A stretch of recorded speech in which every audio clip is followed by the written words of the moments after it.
call this public meeting of the Eagle Mountain Saginaw Independent School District to order. Let the record show that a quorum of board members is present and that this meeting has been posted in accordance with the Texas Open Meetings Act, Texas Government Code, Chapter 551. Welcome everybody to the report as part of our November meeting, and our first one is our quarterly demographic and housing analysis. Mr. Tiffany. Welcome, Bob. Thank you. Good evening, Board President Newcomb, board members, Dr. Chapel. It is my pleasure to be with you this evening. Wow, a little chilly out there. It feels like we just skipped November and December, went straight to January weather. I'm going to touch on the economic conditions that we're seeing across the DFW region. Continuing to see very good job growth. Job growth is about 1.7%, which is still tracking a little bit faster than the national job growth rate of about 1.1%. That equates to about 63,000 annual jobs created in the Dallas-Fort Worth Metroplex. Unemployment rates are very low.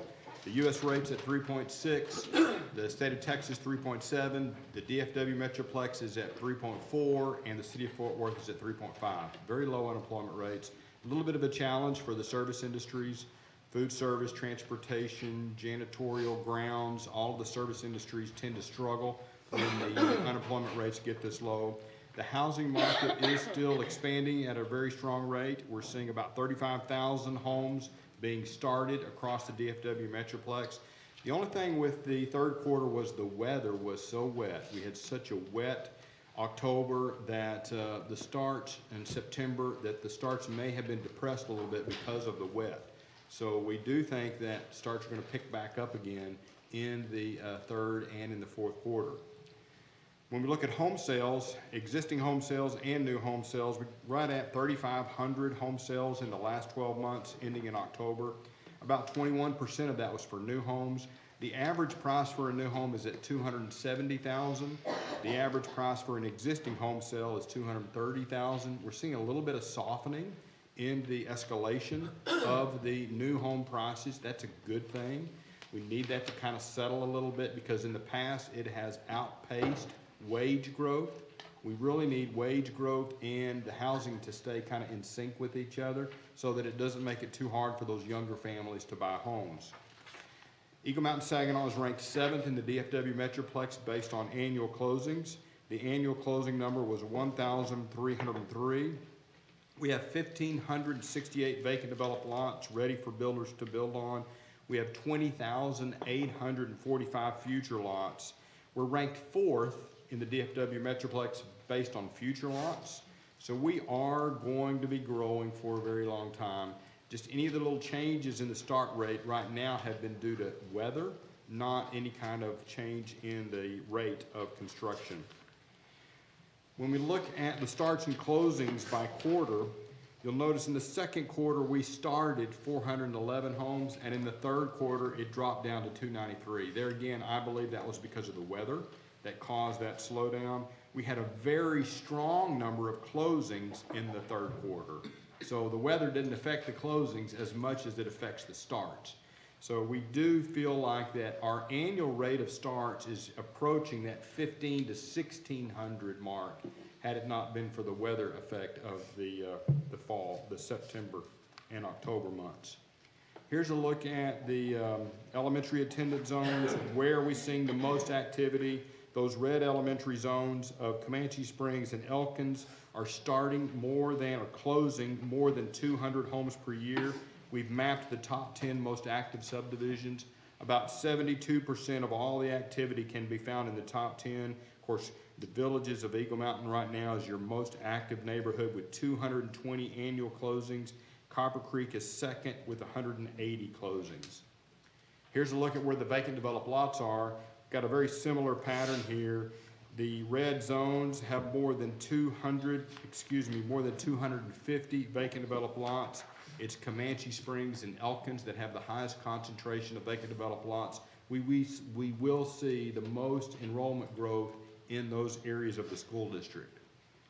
Now here's a look at the futures. The futures look long term. Where do we have the lots in the highest concentration? Eagle Mountain Elementary, Lake Point Elementary. There again, that continues to be Bonds Ranch and Chapel Hill. We've been watching those for a long time. Starting to see a little bit more movement there, but those are still probably a few years out before we see real fast growth in those areas of the school district. Right now, it's that Copper Creek, Waters Bend South, Barcy Ranch. Those are kind of where we're seeing some of that velocity taking place. Now, this is a table of single-family data. It's showing the single-family data by elementary zone. Comanche Springs, your most active elementary zone with 325 annual starts. Second is Elkins with 236. What I'll point out from this is you have 5 elementary zones that are building more than 100 homes a year. So 5 areas with very strong growth. Some of the highlights of some of the neighborhoods, Waters Bend South, almost 1,142 total lots, 5 homes under construction. Groundwork is underway on Section 1D with 81 lots, should be delivered this spring. Barcy Ranch, about 91 homes under construction, so very strong activity there, building about 125 to 150 homes per year. The yield in that neighborhood is 0.79 students per house, so a very strong yield. Copper Creek, just to the east of this area, 951 total lots, 14 homes under construction. Groundwork is underway on Section 3 with 158 lots. They hope to be building about 150 to 175 homes in this next year. That price range 230 to 360. 0.25 is the yield, but because it's such a young neighborhood, that's why the yield is low. So that yield is going to shoot up as we get more occupied homes there. Basswood Crossing, it is 427 total lots, 56 homes under construction. Phase 2, 139 lots delivered in the second quarter. We've got home building underway, first closings and move-ins in Phase 2 expected in December, building about 100 to 150 homes a year. There again, that yield is low because it's such a young neighborhood. And then Las Ventanas, 322 total lots, 9 homes under construction, delivering Phase 2 and Phase 3, should be delivered in the spring of 2019, building about 60 homes per year. That's also a relatively young neighborhood, so that's why that yield is so low as well. Lake Point, almost 1,069 total lots. They are restarting development with groundwork on Section 4 of 137 lots, expected to deliver in the early part of 2019, building about 100 homes a year. That yield is 0.77 students per house. And then to the east, we've got Twin Mills. It's 1,137 total lots. D.R. Horton is delivering Section 3 with 152 lots. Home building is underway, building about 100 homes a year. The current yield in this neighborhood is 0.66 students per house. And then Stone Creek Ranch, 863 total lots. Home building in Section 6B of 125 lots, expected to begin by the end of 2018. Lots delivered in the third quarter, building about 150 homes a year. That yield is 0.68 students per house. You can see that yield typically ranges anywhere from 0.6 to 0.8. So anywhere we've got those really low yields, it's primarily because it's such a young and new development. Marine Creek Ranch, 2,656 lots. Groundwork is underway in Section 13 of 105 lots. They're also building about 100 to 110 homes per year. That yield is 0.65 students per house. Got a lot on this slide, on this page. Lake Vista Ranch, there are 25 homes under construction, a high yield of 0.8 students per house. Innsbrook Place, groundwork is underway on Section 3 with 52 lots. There's about 33 homes under construction in Innsbrook Place. That yield is 0.55 students per house. The Villages of Eagle Mountain with 487 total lots. The final 140 lots delivered in the third quarter, building about 220 homes per year. That yield is 0.6 students per house. And then Parkview Hills, about 1,064 lots, 6 homes under construction, building about 30 to 40 homes per year. That yield is 0.89 students per house. Next, we've got the Enclave at Fossil Creek. So now we're moving to the far, kind of the eastern area of the district, 170 future lots. Street paving in Section 1. Groundwork is underway on Section 2. should be delivering the early part of 2019. And then Cortland Riverside Apartments, 375 units, currently pre-leasing the units. First move-ins are underway, all units complete and leasing by April of 2019. It is split between Keller and the Eagle Mountain School District. It's gonna be hard to differentiate which units are where because of how they address and how they're recorded. But it's split between Keller and Eagle Mountain Saginaw. And then just to the south there, we've got Meadows at Fossil Creek, 150 lots. First section delivered in the second quarter of 2018.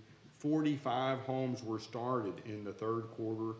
The groundwork is underway on the remaining 97 lots, building about 50 to 60 homes per year. Don't have a yield yet. There again, though, I suspect when it gets established, it'll be yielding close to 0.8 students per house in a couple of years. That was just the highlights of your single-family activity. Here are the enrollment projections. There's some subtle little changes that we have seen this year with this year's enrollment. You actually exceeded our projections this year. We were a little conservative because of the impacts of the charter in the last couple of years, so we were very pleased that you came in above our forecast. Now what we're seeing is there were some grades, like the 5th grade, 7th grade, 9th grades, that the cohorts were higher than we have seen historically. That is an indication that we're seeing some return from the charter.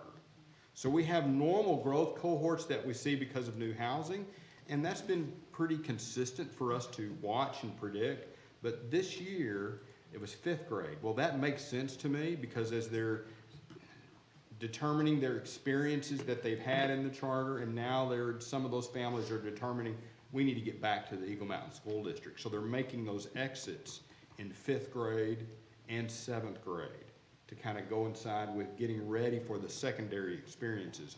The charters and privates have a very hard time competing with your school district at the secondary level because of the strength of extracurricular and some of those other specialty programs. This is a phenomenon that we witnessed in Keller, and we witnessed it in other districts that we're working with, where the charter does seem to have a little bit of a pull at the elementary level, but then once they get ready for secondary experiences, they start coming back to the school district. So we did see that in your school district this year.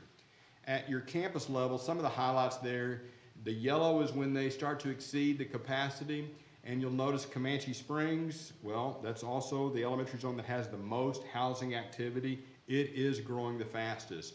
It's going to be over 800 students by 2020, and then your second highest elementary is Dozier with 809 in 2020, and then Lake Point almost at 800 at 790 in 2020. So those are your 3 elementaries that have the highest enrollment. You'll also notice by 2022, we'll have almost 4 campuses that'll be right at or slightly over capacity. At the secondary level, now keep in mind you are opening a middle school next year, so these numbers will change significantly as we open that school. So when that school opens, it will be relieving, you know, Wilkie, Wayside, so we'll see a change and you'll benefit, and you'll likely be in pretty good shape at the middle school level through about 2023 or 2024. So it's going to buy you a few years of time. At your high schools, what I would point out at the high school level is by 2022, you're going to have Chisholm Trail just over 2,400, and Boswell will be just over 2,300. So your high schools are going to start to kind of grow up a little bit in their numbers, and by 2022, 2023, they'll be well over 2,200 students. Just in summary, then we can have some time for questions. Fort Worth's unemployment rate is at 3.5, continuing to see a very healthy economy in the DFW Metroplex. The wet fall has impacted starts in the third quarter, so that slowdown in starts, we believe, was a reflection of the rain that we had in September and in October. EMS ISD can expect an increase of approximately 3,370 students during the next 5 years, and by 2028-29, our enrollment could top 26,700 students. I'd be happy to answer any questions.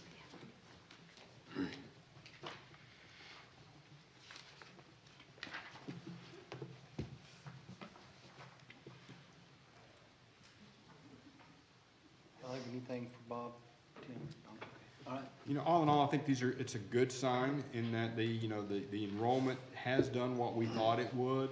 When the charter opened, it did have that pull, but then they started to come back. And so now your enrollment growth is tracking to what we had seen previously. Well, thank you for allowing me to be at this section of your board meeting. It's very appreciated. Thank you. Thank you, Bob. All right, next is operations update, Mr. Welch.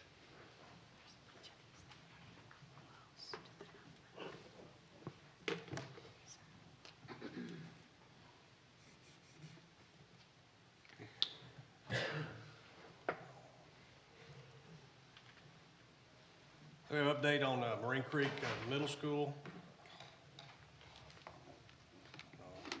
Start at the top first. We have Area D, which is the gyms. You can see we have the backboards in there. You have the sleeves in for the volleyball on the court. And if you look very closely, you can also see on the, you have little crash pads against the wall there for the gym area.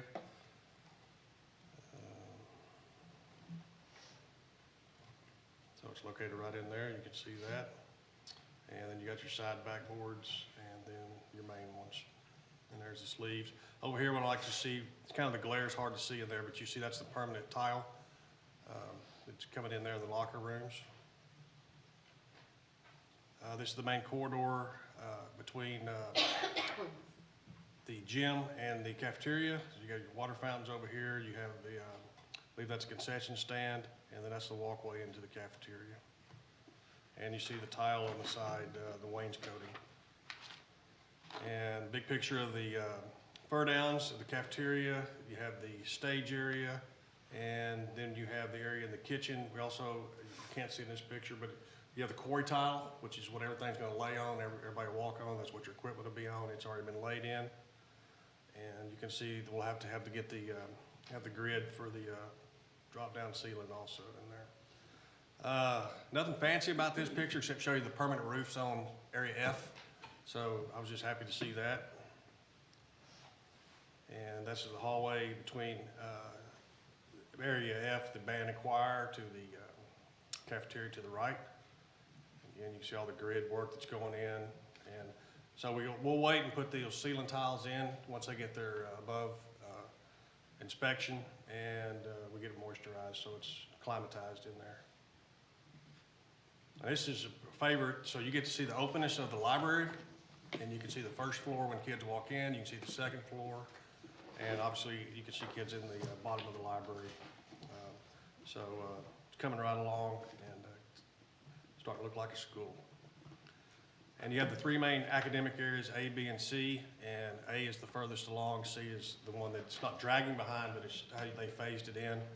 And so you can see the studs and located, you can see the HVAC, and then you'll see it over the upstairs, you can also see that that's progressing also. Area B, these are the science labs on the bottom floor. Again, the studs are in. Second floor, again, progressing quickly. And then when you start to move to C, you can see it's not quite as far along, it's not much drop down HVAC. Then you see the mezzanine on the second floor. They poured that this week. So again, not behind per se, it's just that's how it's phased in. This little area right in here, that is the workout facility for the weight room. And then these are the boys outlet, and this is the girls right over here on this side. So they poured the sidewalk in this area.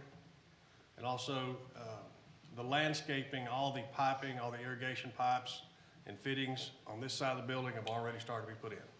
So no grass, but again, we're not waiting till they finish the building, then come in and do the irrigation. It all works in a phase. So that helps you as far as speeding up the project. You know, the downside is you have a lot of people working out there every day. So there's about 133 folks working out there every day. So it's a busy place, a big city. And we haven't had any problem with keeping our subs. They've done a great job of keeping everybody busy. These are the dumpster enclosures. And then right in here, this is where the dirt is, the gravel, that's already been, they put the concrete in last week. And that's someday that'll be very beautiful. That's the courtyard in the back. and that is the pump house. So we got the rig out of there.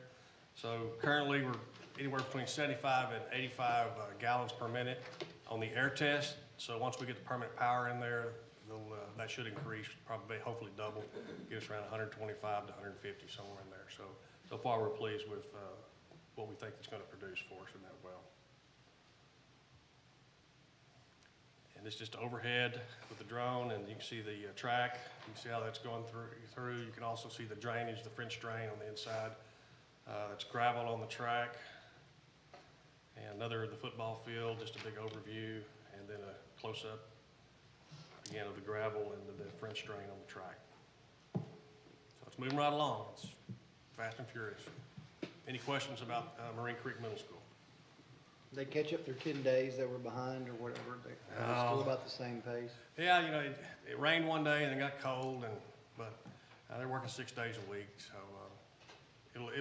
it'll show a little bit better when we start actually getting the deck on C and close it in. That way you can start seeing the sheetrock going up. That'll be the next big jump that I'm waiting to see. Can kind of see how we're tracking, if we can make up some time in there.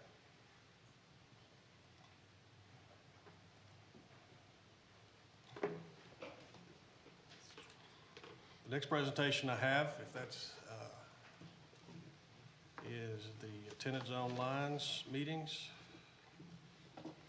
And again, I've got them all. Move it up to the front. So this is the proposed attendance zone meetings and lines that we discussed at our meetings. We had 2 meetings. And the first thing we did was show them the agenda. We went over our introductions there, the purpose for rezoning, the timeline, things that we would consider in that process, and also went over the transfer process as it's being developed. We looked at the overall growth pattern for 10 years. And I put the comments and questions right before I show them the map, because once I show them the map, it's focused on the map and where am I at on that map and so forth.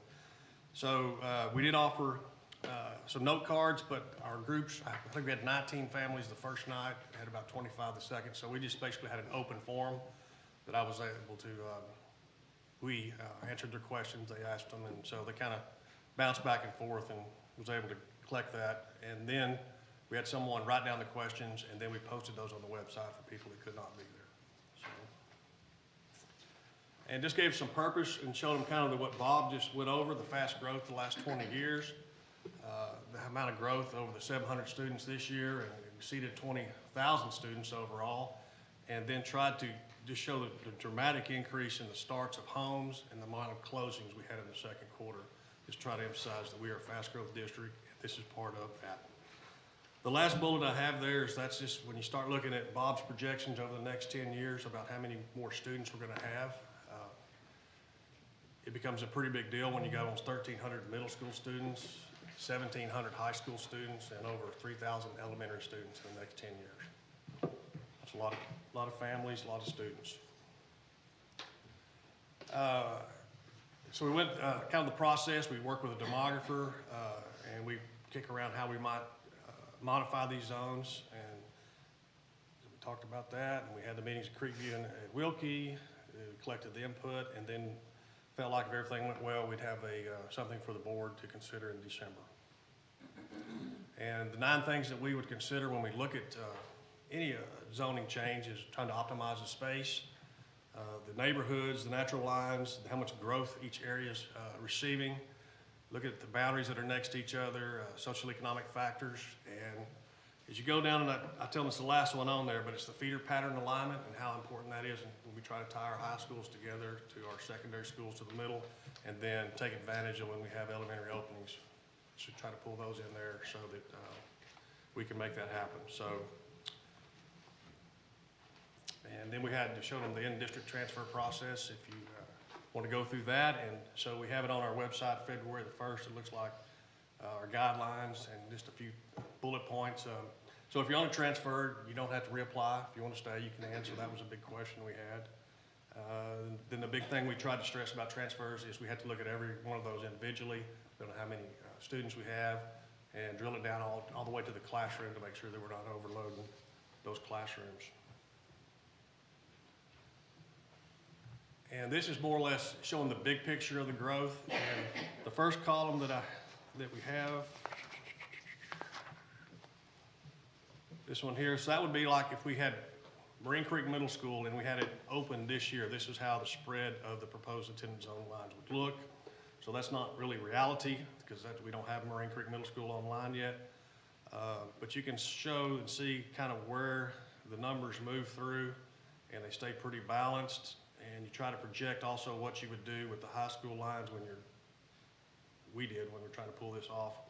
And you can see that Wayside, I have the capacity at 1,100 students, so that's taken into consideration that we would have a new Wayside. And so that I was able to stretch this out. But the two schools that are gonna give us you're gonna feel the pressure at 2026, 2027, that area, that would be the two schools that need the relief from the 7th middle school, which would be up north, Prairie Vista, Wayside. So when you look at the overall plan and how that falls together, it's pretty good numbers. And those would be the two areas that, so we'd almost go for 8 to 10 years, well, I doubt 10, but 8 to 10 years somewhere in there where we felt like we won't have to have another middle school. So it's taking advantage of that, plus they're following the pure feeder pattern of 2 middle schools per high school. So we went through that Marine Creek Middle School, Ed Wilkie would go to Chisholm Trail, and that Saginaw High School would get Highland and Prairie Vista, and Creekview and Wayside would get Boswell. And then we showed them the map.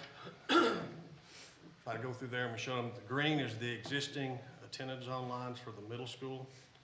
So I'll try to go through this. Prairie Vista Highland was the only school proposed right now that does not have any alignment changes. Prairie Vista comes across right over here to this area. And we propose that that would be realigned into the Marine Creek Middle School and Chisholm Trail zone. They go to Chisholm Trail now, but it just is a natural fit, and you don't have to cross 287. So we heard some positive things from people that they really like that had to travel all the way to up to the north. When you're looking at Wayside, we had to describe, we're proposing taking students off Wayside. We're going to move them from Creekview. Then we're bringing more students down from Wayside, so why we haven't switched that? So we tried to show the sequencing of that.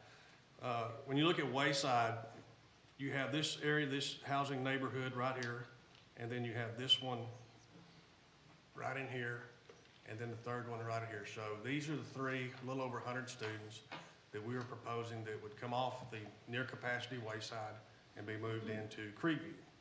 I don't think your arrow was showing up we when you were can't doing see it that. very well. Can't see it? No. Okay. Not very well. Okay, well, it's, Show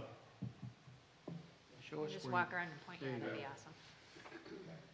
this little area right here, which currently goes to Wayside, we're proposing that it comes down to Creekview, and then these two little areas right here. And try to find a natural, that road, which is W.J. Bose here, and extends all the way to Decatur. We've already moved Innsbrook, we kind of phased that one in.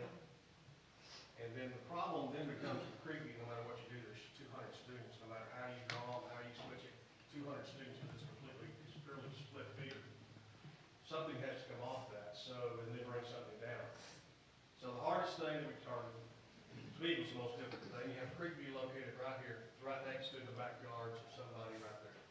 So why did we do that? That's the question. It's the pure feeder pattern, and that's the Chisholm Trail Boswell zone. So instead of crossing them over, we propose that we don't do that. So then when you look at some of the things that would impact this lower zone, first one over here is like the trails of Marine Creek with Dozier Elementary. Those students they currently go to Creekview, so they would be proposed to go to Ed Wilkie. And then this area of the hills of Marine Creek Ranch on the west, no, not the hills of Marine Creek, hills of Marine Creek. And that's an older neighborhood, and it goes right in here. This is one of the original ones. If you look back in time, at one point when we only had one middle school, we got to two, that area went to Highland. So it stretched all the way across 287 and actually to Creekview southern border.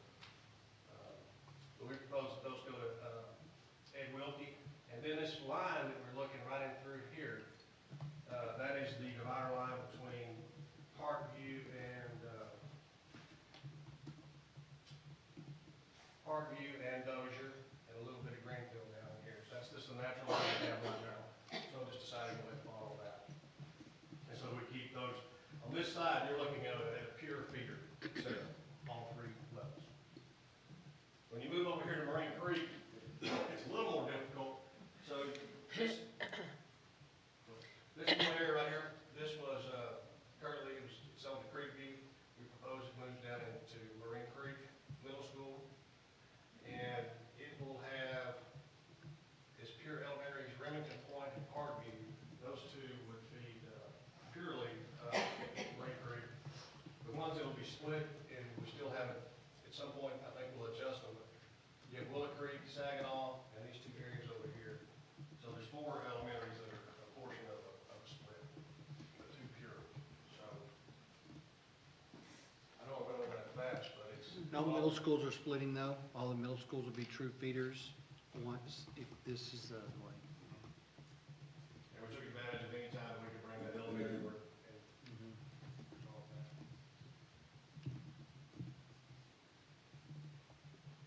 And where the elementaries aren't pure feeders, you didn't change that from today. You No. just didn't fix it. It's just, I would wait for the next move where it would make, I think. but it's not different. I mean, they're split today, so you didn't change, you didn't take anything away from them. So we didn't, so that was kind of, that point came up, so we're not changing the high school zone, we didn't change the elementary, we're doing the middle school.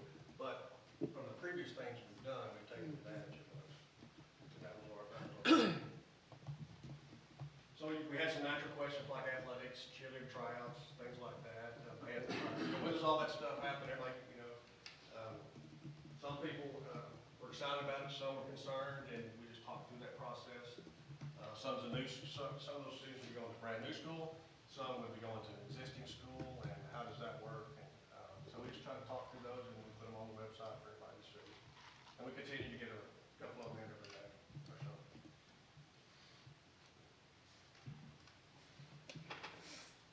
Any other questions? It's coming to us in December? Yes. Okay. And you didn't, out of the meetings, you didn't have to change anything?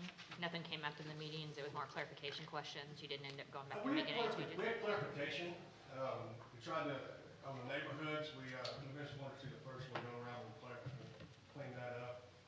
I had one today about Wayside, and that was more of a coloring issue on the map, so we corrected that. But as far as anything big that's come up, I mean, we haven't adjusted yet of anything like that. I mean, just point being, telling us the pure feeder, explain how we pull that, how we're trying to adjust that. I want to say it made sense to them. I mean, that was our method.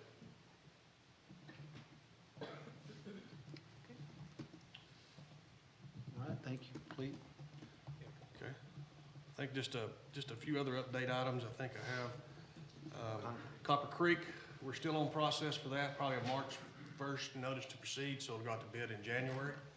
So that's moving right along, and as Bob was talking about that new housing development, how that plays, that part is still, it's important to us because it completes the roads in front of our building that we'll start construction on. The summer projects, we have that first group going out to bid tomorrow, I believe, and they'll come to y'all in December. That would be the Highland Middle School, Creekview Middle School, and Gillen the Carpet, and those other 2 would be the changing of the libraries. We'll be coming back to y'all on that in December. And then proceeding January, February, the rest of those groupings of things. So it's real busy, just trying to get the plans going and get them correct as best we can while we're moving. Any other questions? Thank you. Next operations report is an EpiPen update. And I'm going to call on Ms. Cheryl Phelan. Set it up. Mr. Chairman, Dr. Chadwell, board members. This is just an update. I'll give you just a real quick little background. So 6 years ago, we got the stock EpiPens that we've had in our district for all that time. 2 legislative sessions ago, SB 66 was passed, which allowed districts to have EpiPen programs. So hence our original policy was passed at that time. But Department of State Health Services did not write the rules until this summer. And the rules they wrote with SB 66 caused a lot of consternation in a lot of districts. And a number of districts, there's only, and I just went to a meeting last week, about 4 districts in the Metroplex, maybe 5, that are gonna keep their programs or not have them if they hadn't already started them. We are gonna keep our program. We worked really, really hard with Andrea and Linda and to really work on this to find a way to meet the rules, keep our kids safe, and yet have them accessible. And so what you see in the update is that, and we have to notify parents which once this is all passed, we will do that probably right at the first of the year when we come back. Which is, because you have to notify the parents either way. We'll be notifying that we have them, and we have, now they are housed in a tamper-evident bag, marked and put into the AD box with little, and you'll see, if you see in the campuses, little signs that says EpiPen inside, and so that they're all secure and taken care of, but they're accessible. And that was the big thing, to make them accessible, but yet keep everybody safe. So, this is the update to that policy. Any questions? No, thank you. Thank you. Next is Report B, the District and Campus Improvement Plans Update. Dr. Barker? Greetings. Thank you. Yes. Cheryl, this may be one of your last meetings, so I just wanted to just say thank you. I just thought about that as you were going. Don't want to take you for granted. You've done such a great job bringing this program on, the EpiPen program, and all the different things that you brought on to keep kids safe. Lives have been saved because of you, and so I want to thank you for that. And you brought a lot of things forward to us. This is an example that we've worked through as a team to make sure we don't take the easy way out and not put things and resources out there, which a lot of people have responded to this of saying, well, we don't want to do this at all. Well, we've done the opposite. We've made it work. So thank you for that and just all your service.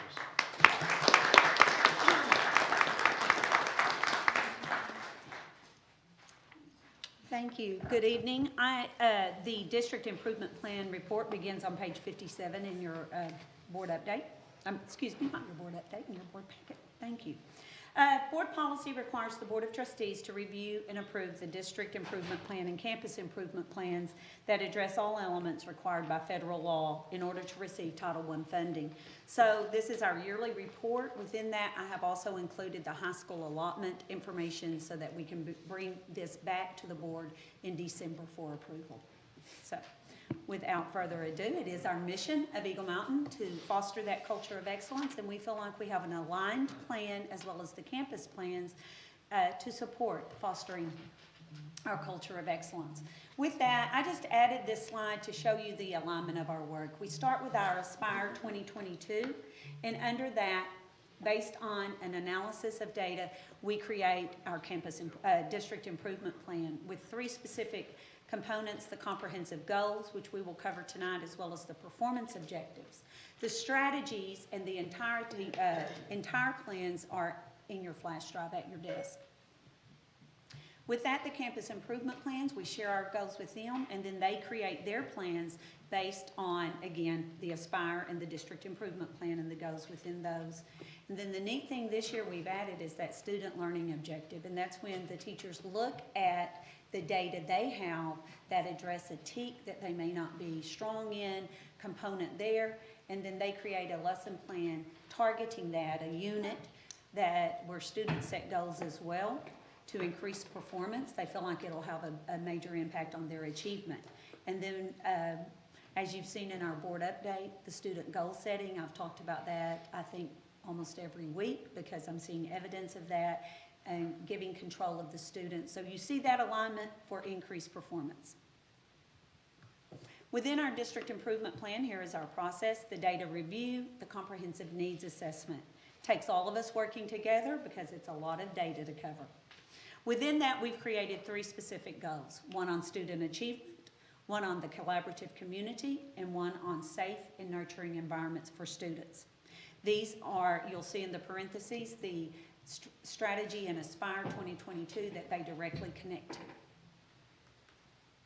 Goal 1, student achievement, that quality Tier 1 instruction and systematic intervention to ensure high levels of learning for all students.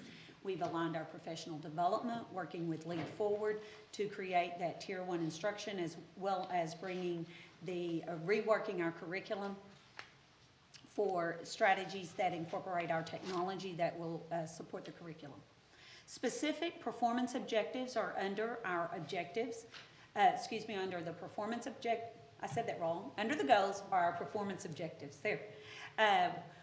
The first goal here is actually a 2-year goal. We set that 2-year goal to be a 5% increase in our STAR accountability data. This past year we had a 2.7, so this year we're working towards at least a 2.3%, just over 2% growth or more on STAR.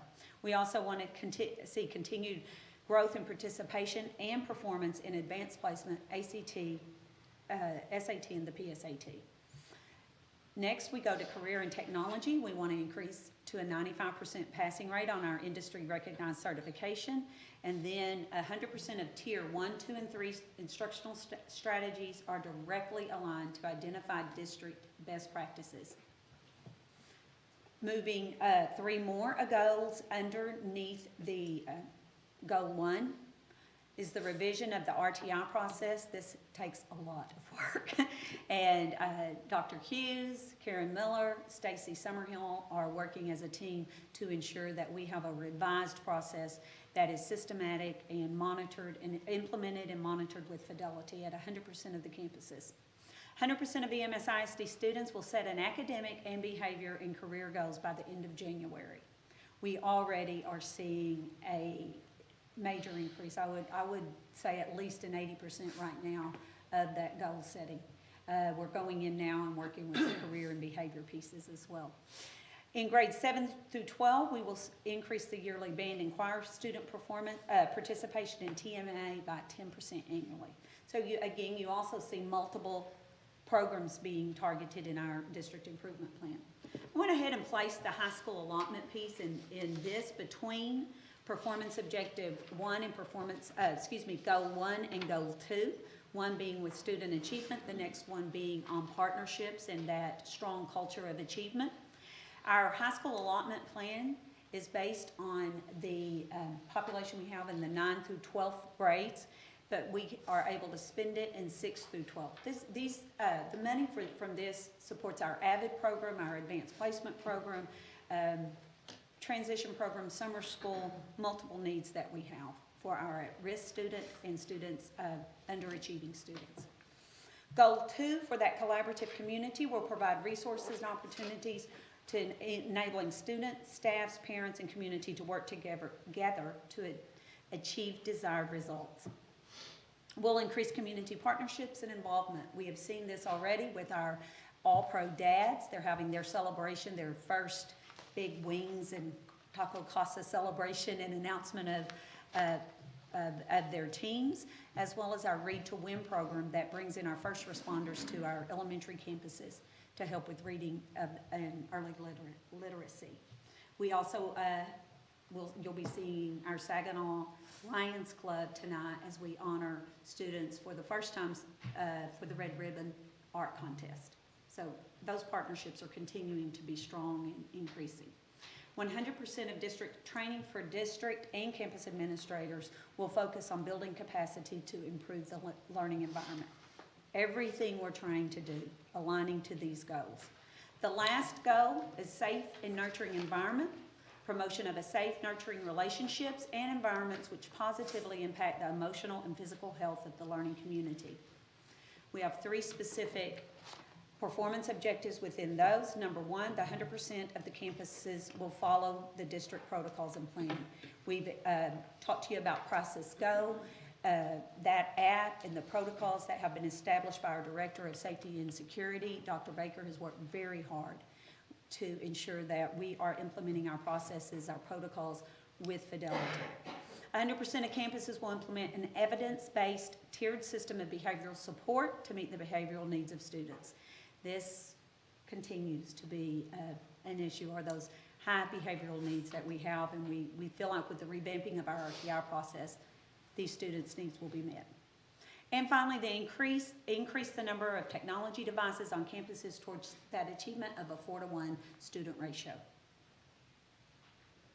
The recommendation to the board is under action items in December. You will find a recommendation to approve our use of the high school allotment funds in relation to our work to increase student, college, career, and military readiness as set by our goals in the district improvement plan as part of Aspire 2022. These align to our 3 strategic objectives in Aspire 2022 for the dynamic customized education plan from registration to graduation, our students to be equipped with innovative technological skills to compete and contribute in a constantly evolving global society, and then each student will be challenged to fulfill the district's high expectations and lead with the characteristics that we've lined out in our profile of an EMS ISD graduate. Do you have questions? Nope, thank you, Dr. Parker. Great. Thank you so much. Next report is the 2019-2020 school calendar proposal. Dr. Barnes.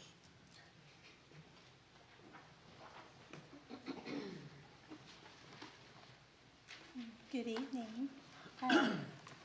You will notice with the 2019-2020 calendar, based on the feedback that we received from community members, from teachers, from administrators, and with great partnership with Ms. Sanford with UEA, we were able to come up with a calendar that we feel best meets the needs of our students and also as our teachers. A couple of nuances that you will see with this calendar is it is leap year in 2020. And so with that, you will find some dates seem to look a little bit different. You will notice, though, in August 5th, 6th, and 7th will be our professional learning for our new teachers that are coming on board with Eagle Mountain Saginaw. Our teachers will return on August 8th. One of the requests that has been made is for an additional work day, just to be able to be in your classroom to get everything accomplished. And so August 9th will be designated for a work day. That afternoon will be for the compliance bundle, so if they've completed that prior, then they would be able to either, their choice, stay in the classroom and work, or they could take that afternoon off. August 12th through the 16th will be our continuation of our professional learning for all of our teachers. The first day of school will start on August 19th, which we are continuing to be allowed to do that due to our District of Innovation. In September, of course, we will continue our tradition of taking Labor Day. In October, you are going to notice that October and February we have flipped, and that was based on the recommendations from our curriculum department and also from our teachers, is that we have a strong focus of our curriculum learning in August, but we really didn't have a strong focus for our second semester. So the request is that due to the fact that we will continue our strong focus in learning in August, can we then take our traditional 2 days of learning that occurs this year in October and move those to February to provide assistance for our second semester? And we were able to do that. October 14th will continue, though, to be able to be a professional learning day. You will also notice, and this looks a little strange, but Thanksgiving is always the 4th Thursday of November, and so you will see that it comes very late. And so that is why it is the last week of November in 2019, which in turn pushes Christmas break much further down as well. In January, it will follow the same as what we are currently doing, and that is the 16th and the 17th will be our semester exams. Those are half days because what we are allowed to do is those 2 afternoons, we are allowed through a waiver to be able to provide opportunities for professional learning. It was asked if we could provide a full day there. If we did, we would have to push semester exams back, which in turn would require an additional day added on the front of August. Again, to follow tradition, January 20th, we would continue to have off. Then again, you will see the two curriculum days will now be in February. Traditionally, we have also had our spring break the second week of March. And then in April, you will see that our first bad weather day is the Friday before the Easter holiday. And in May 22nd is of course the Friday prior to Memorial Day, with semester exams occurring on the 28th and the 29th. Graduation, thankfully, is now being able to go back to Saturday, which we are extremely grateful for. So the 29th, that afternoon, we wanted to honor our teachers as well and provide that not as a professional learning time, but as a time just to wrap everything up, get the grades in, be able to work in the classroom and do whatever they need to do to pull that year together. We do meet the standard of 187 teacher days. We also have met the minimum number of our minutes, which is 75,600. For the 2019-2020 proposed calendar, that gives us on average a little over 3 built-in days concerning our minutes, and then of course with the 2 additional bad weather days. Do you have any questions? So it will be like this year, it won't be till the 3rd bad weather day that we'd actually have to attend one of these days. That's correct. Yes, ma'am. The practice starting this year is that we would use our built-in minutes first, but as we hopefully will not experience this year, but even our late starts would go against those minutes. So. That's a key difference. You mind just reiterating that because this is different? Yeah, it used to be to where as long as you got school started at 10 o'clock, 10 o'clock was that magic hour. That's no longer the case. It's your total minutes, and we have to equal out to have a minimum of 75,600 minutes from the state, or we do get penalized from that. So you will notice we are getting less and less half days, and the reason being is because, again, they're understandably very strict with what that one waiver can entail with the professional learning. So we are needing to utilize as many full days as possible. But like I said, with the 16th and 17th of January and with the 28th of May, those are being accepted by our professional learning waiver, so those actually count as full minutes. So if we even start school at 10 o'clock, then depending on, again, whether you're in elementary, middle, or high school, those minutes get deducted from those final total. But at this point this year, we are sitting at a little over 2 days of built-in minutes on average, and then of course the 2 bad weather days.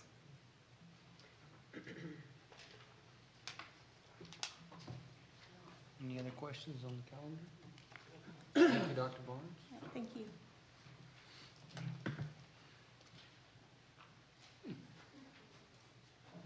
It's currently 5:55 p.m. on November 12th, 2018. This board will now recess for dinner and then reconvene in a closed meeting pursuant to the following sections of the Texas Open Meeting Acts: 551.071, consultation with attorney; 551.072, discussing exchange or purchase of real property; 551.074, purpose of deliberating the appointment, deployment, or reassignment of duties; 551.075, deliberations regarding deployment or specific occasions of implementation of security; and 551.082, considering discipline of a public school child or complaint or charge against personnel. This is a public meeting of the Board of Education of the Saginaw Independent School District. The board is reconvening the public meeting on November 12th, 2018, 7:03 p.m. And we'll now consider the subject set forth in the posted agenda.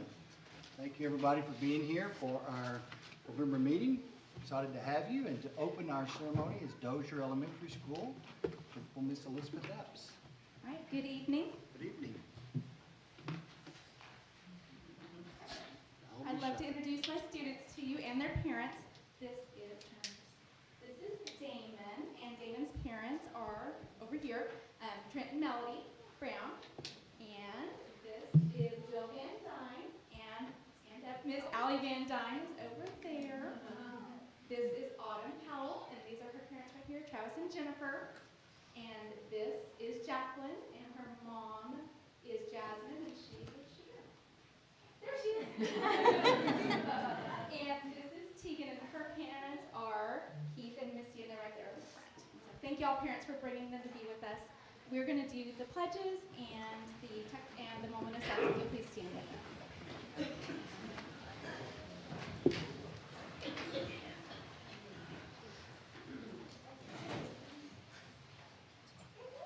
I pledge allegiance to the flag of the United States of America and to the republic for which it stands, one nation, under God, indivisible, with liberty and justice for all.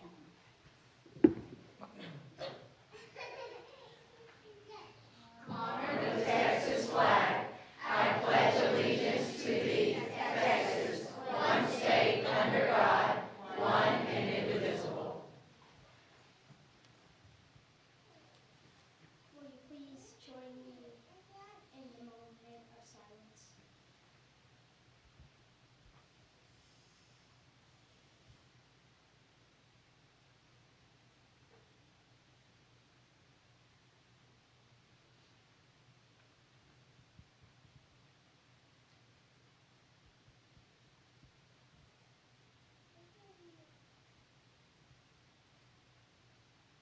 Thank you for having us tonight. If you'll please be seated.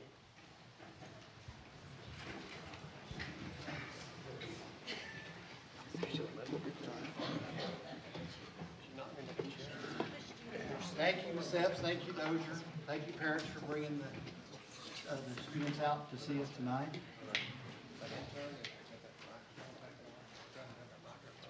Open our ceremony.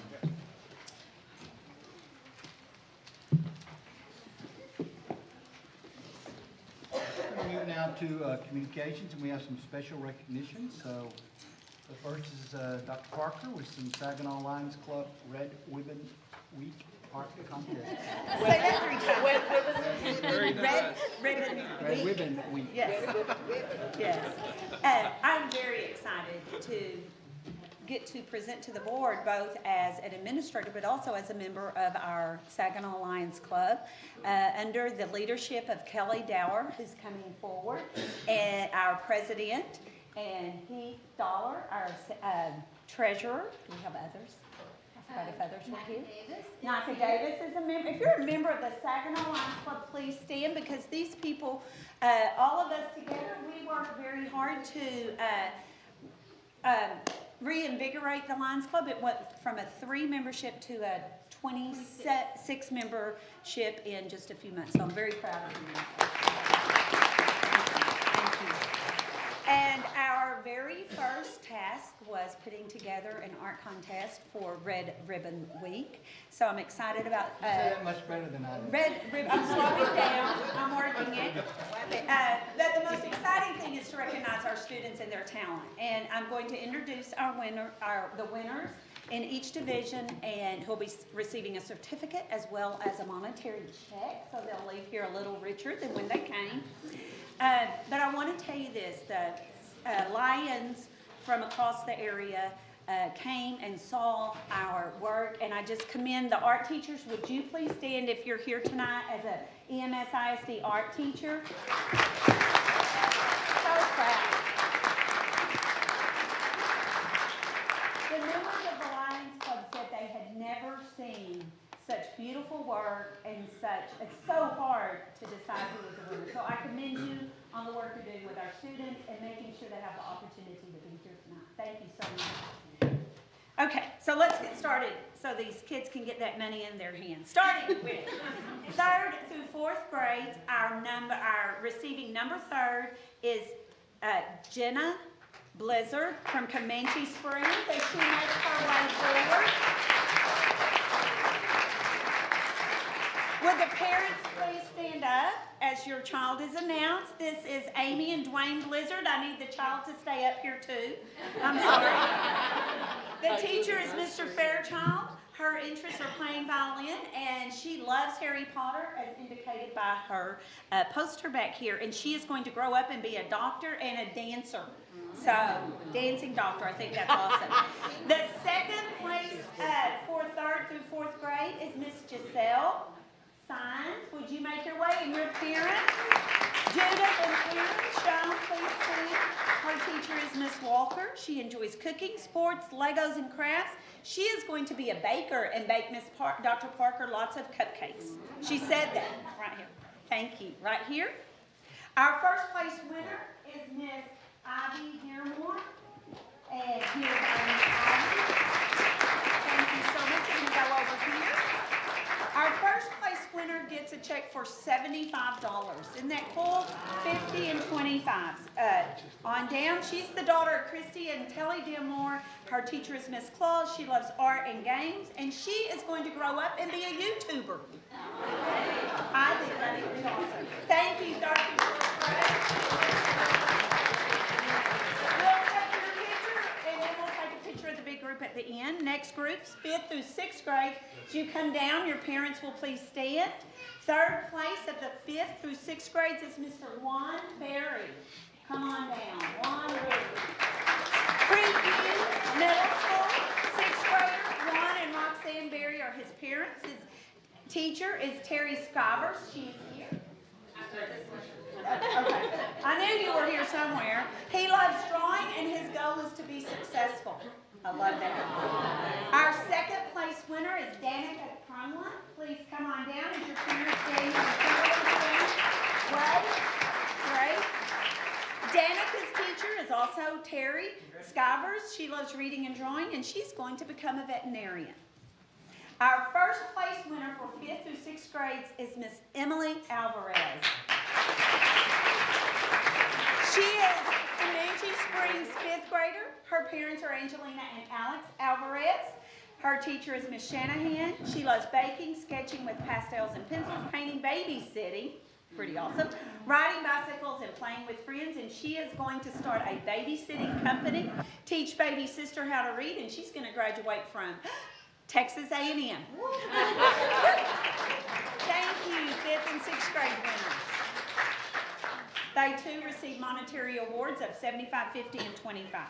7th and 8th grade division, again, parents please stand up. Our 3rd place finisher is Miss Sydney Simpson. Come on down, Miss Simpson. Her mother is here, and her parents are Kevin and Danielle Botterill. Creekview 8th grader Terry Scivers is her teacher. She loves track, basketball, and dance, and she is going to compete in the Olympics. This says she is going to. It doesn't say she's going to try out for it. So we are so excited. We will be watching and cheering. Our 2nd place winner is Ayana Dickerson. Miss Dickerson, if you'll come down, she's a Creekview 8th grader as well. Her mother is Miss Rosa Dickerson. Her teacher is Terry Scivers. She loves to draw, and she is going to have a career in animation. Isn't this awesome?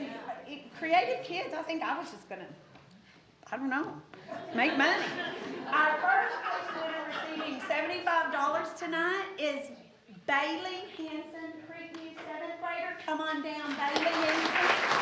Right, Sherry Hanson is or Wade, thank you. And she's a trackster. I did that wrong. She runs, and she is a cheerleader. And her goal is to achieve all A's in middle school. Isn't that great? Awesome. Thank you. If you'll move over here, we'll get a picture. And then we'll stay for a group. Our final group are the high schoolers, 9th through 12th grade. And we'll start with the 3rd place finish and a recipient of $25. Jalen Johnson, Chisholm Trail High School 9th grader. The parents are Josh and Betsy. Cheer. Art, science, and animals are her hobbies, and she is going to go to art school and become an artist and teach. Well, I'm just adding this. Teach at EMSISD. Okay, thank you. Thank you. Our 2nd place finisher is Mr. Kobe Van Treese. His parents are here tonight, Larry and Marissa Van Treese. Teacher is Miss Spangler. Chisholm Trail High School. He enjoys music, singing, drawing, and video games, and he is going to become a mechanical engineer. Thank you. First place winner and the last contestant to be announced tonight is Kara Williams. Kara's coming on board. She is Boswell High School, and her teacher is Miss Jenkins. Is Miss Jenkins here? Waving. She enjoys music, art, math, science, and video games, and she is going to MIT and become a robot engineer. Is that awesome? Thank you. Thank you, Saginaw Lions Club, fellow Lions, and thank you, parents, for coming. We're going to take a group picture. You do not have to stay for the rest of the meeting, but you are always welcome to. Young people, thank you. We want you to move back here and be all of these different things and take care of us in our old age, okay? You're going to be great and successful. Thank you. Teachers, would you come and take your picture with them as well? Thank you.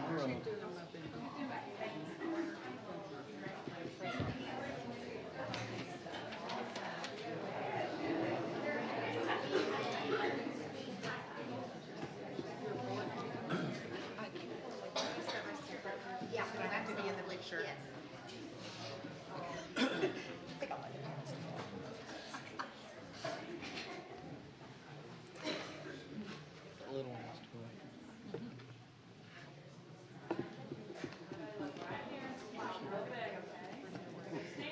It's like paparazzi. Everybody's around them. We wouldn't know, would we? No. Abby, put it down just a I love that. Linda, you said they just come back and be Your parents can also join our Lions Club as community. As a matter of fact, this Thursday night at the log cabin, we're having a meal, and we'd love for you to come and be a part. Our job is to bring someone who's not in the school business, but if you're in the school business, we'd love to have you there as well. Plus, we're gonna be in the parade. And we're in the Saginaw Parade, so great things are happening under the leadership of our Lions, and good things for our community.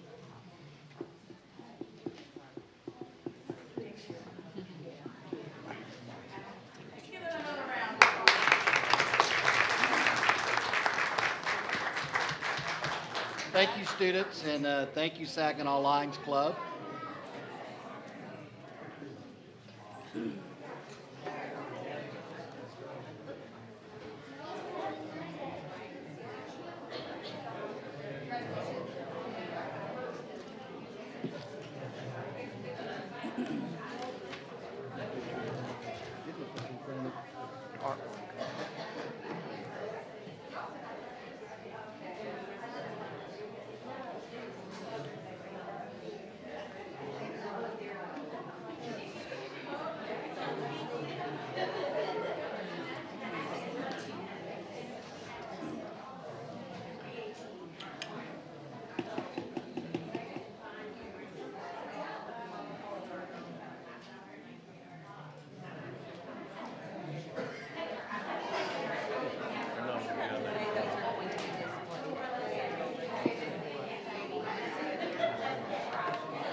All right, Megan, we have Right. another special recognition. Absolutely. We are still continuing to celebrate here. We've got a lot of fun. We did students, and now we have some staff to share with you.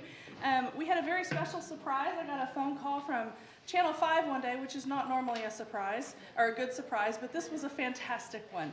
And we were so excited to hear from them. They have a program called the Excellent Educator Series. And we have a teacher at Chisholm Trail High School who was nominated by a former student for that and selected for her impact on that student. So if Carol Hatton from Chisholm Trail High School would come forward, please. As she comes up, I want to tell you a little bit about this. Carol was awarded the NBC5 Excellent Educator Award for the month of November 2018. Through this series, it's a partnership with Southern Methodist University, and they honor education professionals in North Texas who go above and beyond. Ms. Hatton was nominated by a 2016 Chisholm Trail High School graduate by the name of Nadia Estrada, and she's one of her former AVID students. Where did you go? For her recognition, NBC5 and SMU awarded Carol with a $1,000 check for her school to be used however they deem fit at the campus to benefit students. And she gets a little bit of fame and glory with that too. Her segment for the awards recognition will air, I believe it's Wednesday, this November 14th, on the 6 a.m. and the 11 a.m. newscasts. And so we're going to be sure and tune in for that. Ms. Hatton has been in education for more than 18 years and has worked in the district since 2010. She taught special education at Saginaw High School for 4 years before moving to Chisholm Trail to teach AVID in 2014. And if you'll give me just a few minutes, I'd like to read the short letter that Nadia had submitted about Carol. It's wonderful. Ms. Hatton motivates me to push myself to the best I can. She impacted my life in several ways. She helped me through all of the rough patches in my life at the time. Not only did she motivate me and push me to apply and go to college, but she also took us in and cared for all of her students as her own. She cared and to this day still cares for all of us. She treats each one of us equally and makes sure that each and every one of her students feel at home and feel welcome in her classroom at all times. It is because of Ms. Hatton that I attend college full-time, work full-time, and am now the secretary of a nonprofit organization in the North Side and Diamond Hill community. She has always taught us to not give up and push ourselves to do anything and everything that we set our mind to. And that's from Nadia Estrada, a 2016 graduate.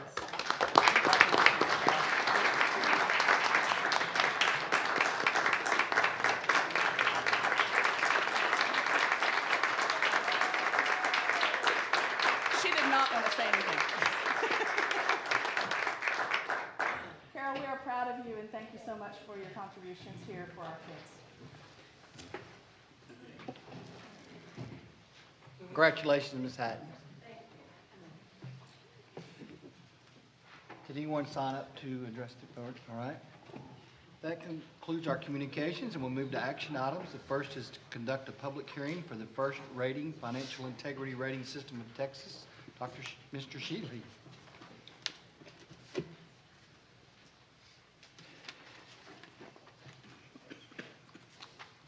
Good evening. Included in your board packet is a copy of the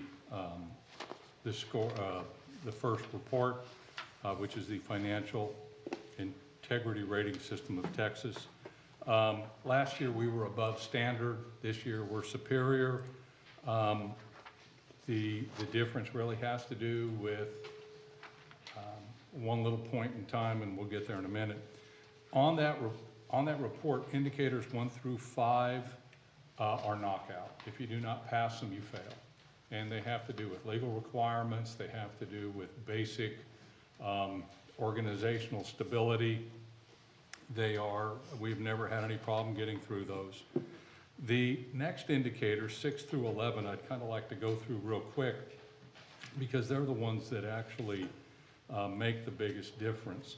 In particular, number 6 and number 7, because those are the two that we lost points on. Number 6 has to do with fund balance or days of operations in fund balance. Our goal's always been 90 days.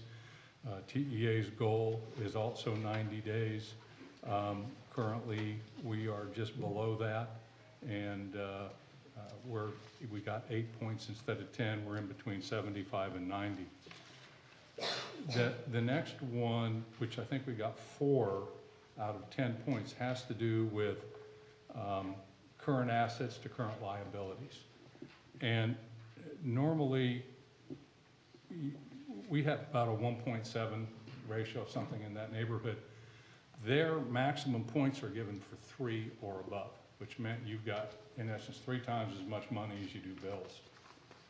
The funny thing about that is if you have a June 30th year end, you have a much higher cash balance, and it's very easy to get to the 3 level.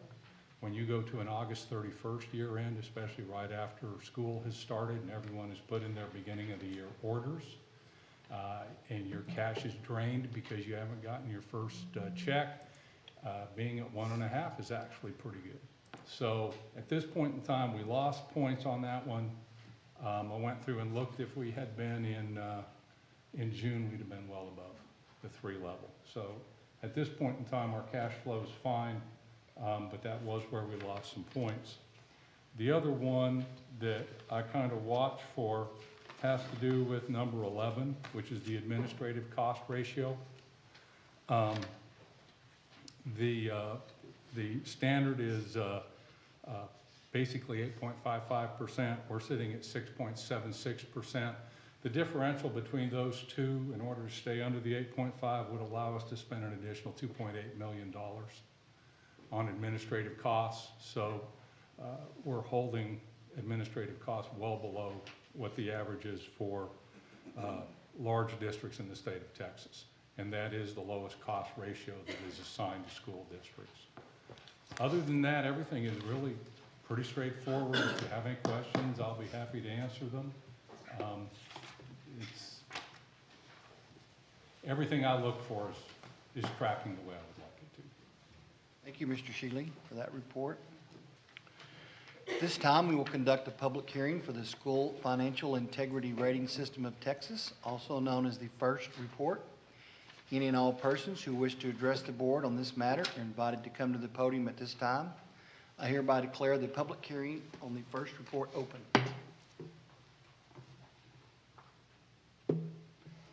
Seeing as there are no individuals who wish to speak, I hereby close this public meeting on the FIRST report.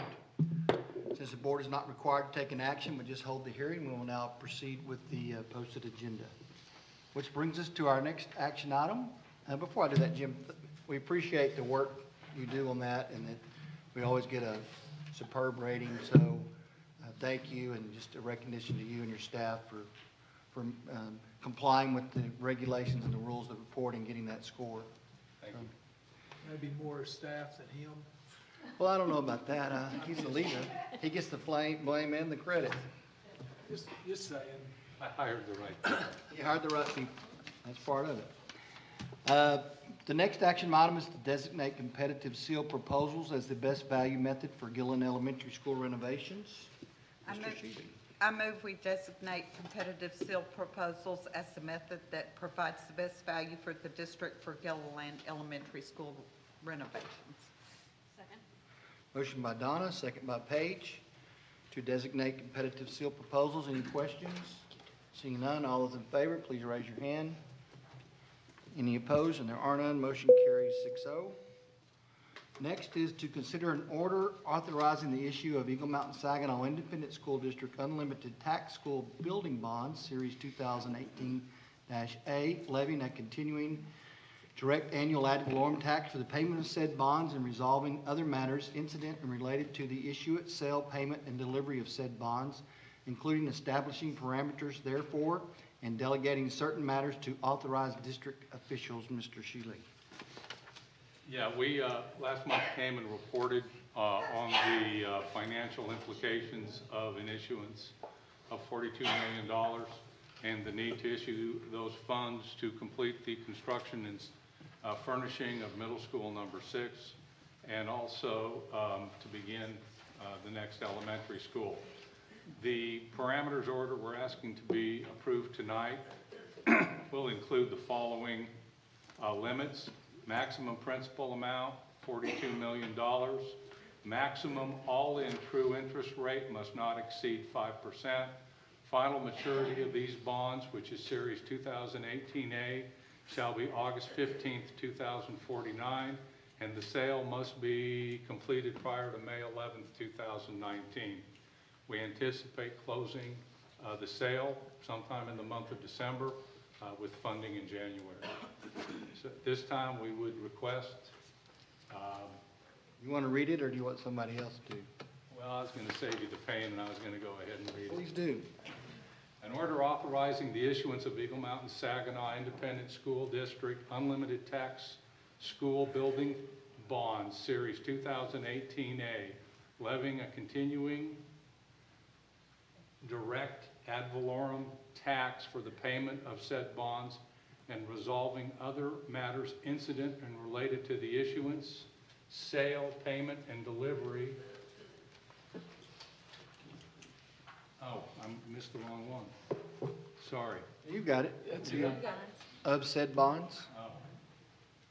Of said bonds, and resolving other said bonds, including establishing parameters therefor, and delegating certain matters to authorized district officials. We approve the order as presented. Second. Motion by Paige, second by Liz. Got all that, Becky?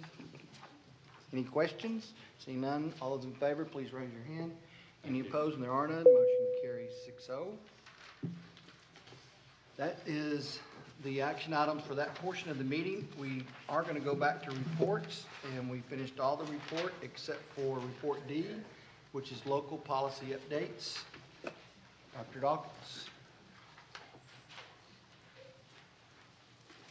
Board President Newcomb, members of the board, Dr. Chadwell, I will be bringing 2 local policy updates to you this evening. The first one, DBAA local criminal history and credit reports.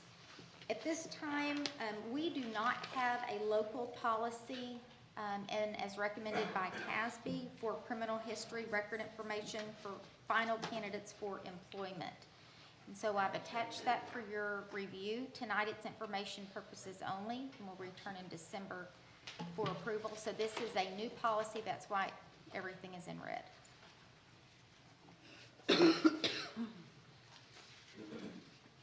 And this is the current practice, and we have a committee that we use for criminal history background checks, especially if we have a questionable issue. We take that before a committee. We've been running background checks already. This just Fingerprints, all puts it- this puts a policy in place, Okay. right? All right. Any other questions on that one? Okay. Okay. All right, the next policy. It's a revision to DK local that adds clarification on assignment of family members. So TASB had recommended this change. We've also run it by attorney on this as well. And again, this is information purposes only. If you'll take a look on page 1 of 3 of the policy, you will see an addition on the definition of immediate family. And what I did want to point out is that it is, may be assigned to the same campus or work site with prior approval of the Chief Human Resources Officer. So we're defining that. On the next page, what I wanted to really point out is just not directly supervising a family member. But we also added in a transition period, and I think this is what's most important for our community, is that we have a transition period where we would not reassign or change any employees up to July 1st of next year. So it gives us a transition period. So we wouldn't move anybody that's currently maybe in that role. Sort of grandfathering in some situations.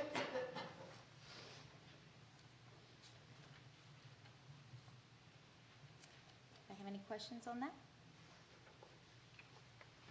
Is this also, just to be clear, something that was recommended by TASB? Okay. Any questions on that? Nope. Thank you, Dr. Dawkins. Thank you.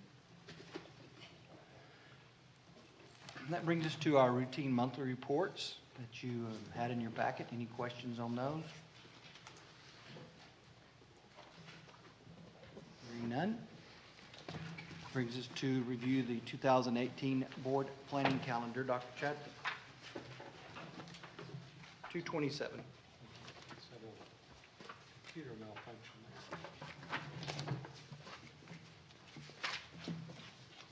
Apologize. apologize. We have the tentative agenda on page 228 of your packet. We do have the act on bids proposals. We also will have an operational and finance report. Right now, the agenda, as you see, is very limited for December, but that we will send you any updates of any items that are not expected at this time. We do also have a number of consent items from reports that were given this evening. All right, thank you. That moves us to the consent agenda for approval. Move we approve the consent agenda? Second. Motion by Paige and second by Donna to approve the consent agenda. Any questions? Seeing none, all those in favor, please raise your hand. Any opposed? And there are none. Motion carries 6-0. That brings us to board president announcements. So I'm glad that all of you made the November meeting, and I'm going to try this one more time. Let's see, where was it?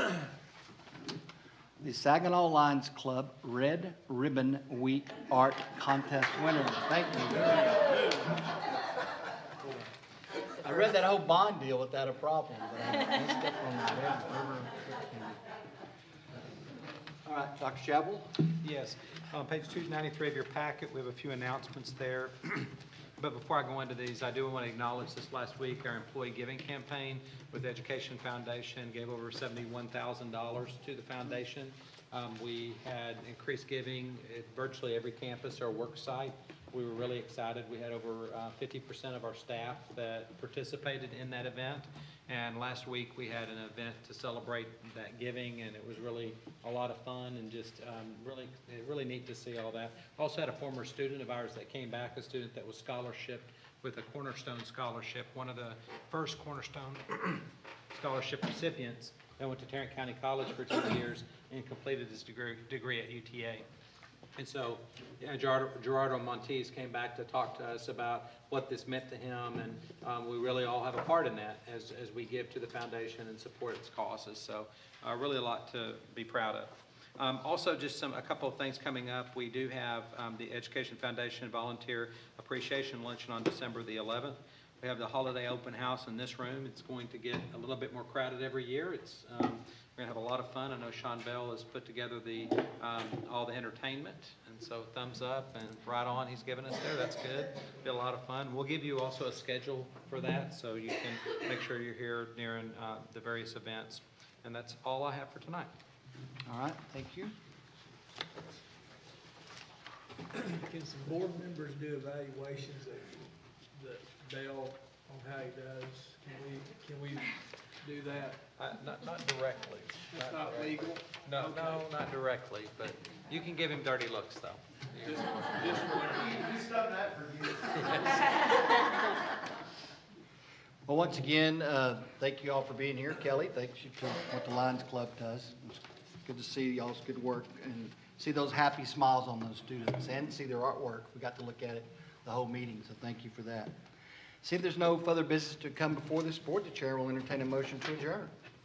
So moved. Motion by Paige, second by Liz. We're adjourned.